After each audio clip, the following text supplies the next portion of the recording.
Fala galera, tudo bem? O assunto de hoje por aqui é a Série A italiana, até porque essa última rodada foi de grandes confrontos e de tropeços, né? Então todo mundo da parte de cima tropeçou. A Lazio teve o clássico contra a Roma, ficou no empate. A Inter enfrentou o Cagliari, também ficou no empate. E depois a Juventus, encerrando ali o domingo de jogos importantes da Série A, acabou derrotada pelo Napoli. Então vamos focar exatamente nesse jogo, a vitória do Napoli sobre a Juventus, porque acho que tem aspectos importantes para os dois lados ali, além, obviamente, do que isso significa para o campeonato, para a tabela, para a sequência. Convido você a se inscrever aqui, então se você não se inscreveu, clica aqui embaixo, ativa o sininho, participa, deixe seu comentário e, claro, curta o vídeo aí também, que é sempre importante. Vamos falar sobre esse jogo e falar um pouco do aspecto tático dessa partida. Primeiro, partindo, e vou usar o campinho em alguns diferentes momentos do jogo também, mas importante o contexto, né? O Napoli, depois da saída do Ancelotti, chegada do Gattuso, passa a jogar com um terceiro meio-campista, muda um pouco essa estrutura, num primeiro momento até apostando no Fabian Ruiz como esse meio-campista central em alguns dos jogos anteriores, vai ao mercado e na janela contrata dois volantes, dois jogadores de meio-campo, de centro de campo, de características diferentes, mas que ajudam a encorpar um pouco esse setor, mesmo que não como titulares imediatamente ou não juntos, né? Diego Demme chegou do Leipzig e o Lobotka chegou do Celta. Então são dois jogadores novos para essa rotação, para essa possibilidade de formação do Napoli, voltando a ter um trio central, né? Eu digo voltando porque antes do Ancelotti o Napoli teve muito sucesso jogando dessa forma. Se a gente pensar no Napoli do Sarri, por exemplo, partia sempre de um 4-3-3. Não que contra a Juventus isso tenha sido o ponto principal, mas quando a gente vai falar sobre as características dos dois lados, é importante destacar essa questão, porque o Diego Demme teve um papel de jogar à frente da linha de defesa, e aí quando a gente fala, primeiro eu falei o contexto de um Napoli problemático, com transição, mas vindo de resultados negativos no campeonato, então não era um jogo daqueles dos mais esperados entre os confrontos entre Napoli e Juventus, já que foram grandes confrontos nessa última década, por que não, né? Se a gente olha para esses últimos 5, 6 anos, a gente viu grandes confrontos, importantíssimos, valendo classificação até, mas nesse caso não era tanto assim. A gente via um Napoli fragilizado, com problemas, tentando surpreender uma Juventus, que apesar do nível de atuação oscilar também ao longo da temporada, era líder, continua sendo, mas entrava como favorita. Um ponto importante, a Juventus escalando o trio de ataque, porque tanto se debateu nesses últimos tempos, e aí eu acho que isso traz consequências importantes para o que foi o andamento da partida. Dybala, Higuaín e Cristiano Ronaldo juntos, dá para jogar? Dá, isso a gente viu, isso é porque a gente viu um bom desempenho nas primeiras partidas com o trio iniciando, né? Isso demora a acontecer, isso vai acontecer só ali em dezembro, mas a Juventus consegue um grande volume ofensivo a partir dos três, mesmo que isso evidenciasse algumas outras questões defensivas, de fôlego, comportamento sem bola, qual vai ser o equilíbrio.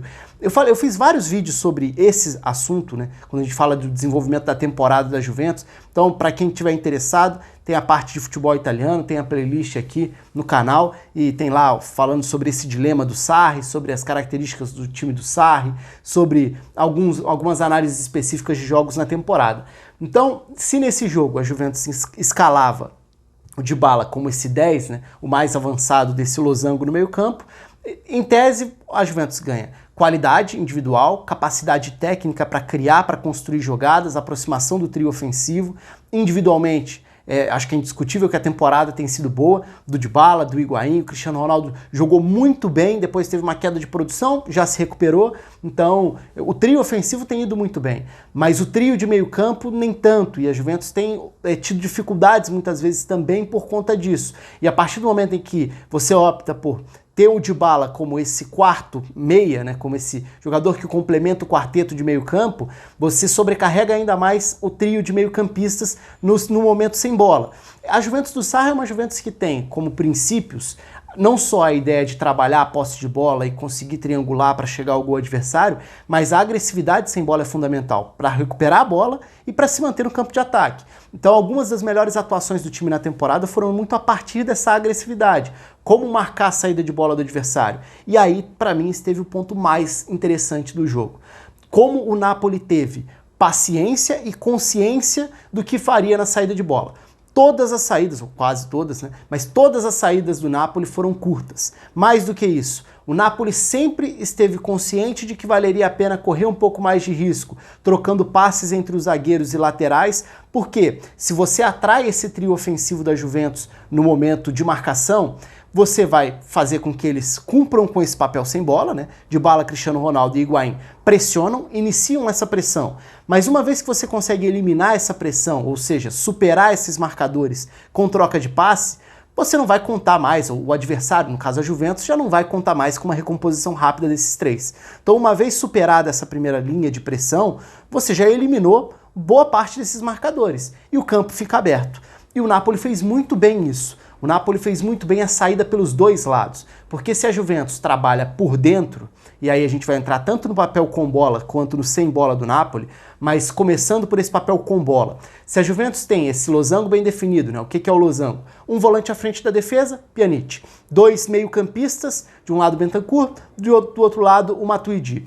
Um meio avançado, o Dybala encostando nos dois atacantes. Se esse trio central ataca sem bola no primeiro momento, a gente está falando aí de 3 jogadores que vão se deslocar, e não só os 3, porque os 3 meio-campistas também, mas é um time que, para conseguir ocupar o campo, aí falando de um lado para o outro, isso exige um desgaste maior para ocupar o espaço, porque é diferente de você ter, por exemplo, uma linha com 4 no meio campo, significa menos espaço para percorrer para fazer esse movimento lateral. Se você coloca 3, obviamente o espaço para percorrer de um lado para o outro é maior, mas claro, cada estratégia vai ter seus benefícios, seus problemas. No caso da Juventus, dentro dessa ideia, os 3 que iniciavam a marcação pressionavam, e muitas vezes o Napoli iniciava essa saída de bola pela direita, somando alguns passes por ali. Então era a saída de bola com o Di Lorenzo para buscar o Manolas, que encontrava o Rissai, e por ali o Fabian Ruiz se apresentava, o Diego Demme ficava à frente dos zagueiros, o Fabian Ruiz se apresentava e ele tem agilidade, qualidade com controle de bola para superar uma marcação, seja num giro, num drible, e o Napoli girava o jogo para buscar o lado esquerdo. E aí quando essa bola sai da direita para a esquerda, na troca de passes ou na inversão, o Napoli conseguiu encontrar um corredor vazio, um espaço para avançar, com o Mário Rui, que é um lateral com maior capacidade para se projetar à frente. Então a Juventus, até se recuperar, fazer essa compensação toda, reposicionar as suas peças, o Napoli já tinha conseguido progredir. Geralmente pelo lado que foi mais efetivo, o lado que produziu mais, né, que atacou mais. Mário Rui com Insigne. E os dois por ali conseguiam aproximações, conseguiam fazer com que a bola avançasse um pouco mais, em alguns momentos com Zielinski também, né, que era o outro elemento que se aproximava dessa combinação pelo lado esquerdo. Mas também do outro jeito, né? Independentemente do lado em que começasse, o Napoli manteria a bola no chão, somaria passes, sabendo que, diante desse trio de ataque da Juventus, eles vão te pressionar, mas não vai ser aquela pressão incansável, vai ser o primeiro esforço. Se você evita perder a bola nesse primeiro esforço, você consegue avançar com a bola e deixar os marcadores para trás. E o Napoli inverte o lado e consegue achar campo para avançar. E foi muito interessante a forma com que o Napoli trabalhou bem a bola. E a Juventus não conseguiu ter toda essa superioridade, falando do ponto de vista de posse de bola, a ideia de amassar o adversário, de sufocar no campo de ataque, isso acabou não acontecendo. E aí, quando a Juventus tinha a bola, o que acontecia? Primeiro, num primeiro momento de saída de bola, o Fabian Ruiz era o meio-campista preocupado em pressionar e impedir que o Pjanic recebesse a bola confortável. O Pjanic é o grande termômetro da saída de bola, porque é quem tem a maior capacidade de distribuição, de passe, seja longo, seja curto, o passe que rompe a marcação, o passe que inverte o jogo, e o Pjanic acaba saindo machucado depois, né? O Rabiot entra na vaga dele, o Bentancur passa a fazer essa função, mas antes mesmo dessa mudança, e no início do jogo, quando o Napoli começa mais agressivo, marcando mais em cima, o Napoli encaixava ou tinha essa preocupação em cima do bósnio com o papel do Fabian Ruiz. Aos poucos, o Pjanic percebe isso e começa a se colocar um pouco mais à direita no campo, para sair da área de atuação do Fabian Ruiz. E aí, em alguns momentos, era o Zielinski quem subia para marcar. Quando o Zielinski começa a subir um pouco para marcar, surge o espaço, e talvez a única forma com que a Juventus tenha conseguido de fato incomodar, e isso aconteceu pouquíssimo no jogo, mas com as progressões, as projeções dos dois meio-campistas. O Bentancur fez isso em um outro lance. No lance do gol anulado por impedimento do Higuaín no segundo tempo, é o Matuidi quem se projeta também para receber a bola, justamente dessa forma, conseguindo atrair um dos meio-campistas, e aí o da Juventus se projeta, recebe por ali. Mas isso aconteceu pouco. E pelos lados, o time da Juventus é muito pouco efetivo ultimamente, né? Porque é um time que não oferece tanto a partir dos seus laterais. Então você tem, mesmo tendo Quadrado de um lado e Alexandre do outro, a Juventus tende a ter muito mais jogo por dentro.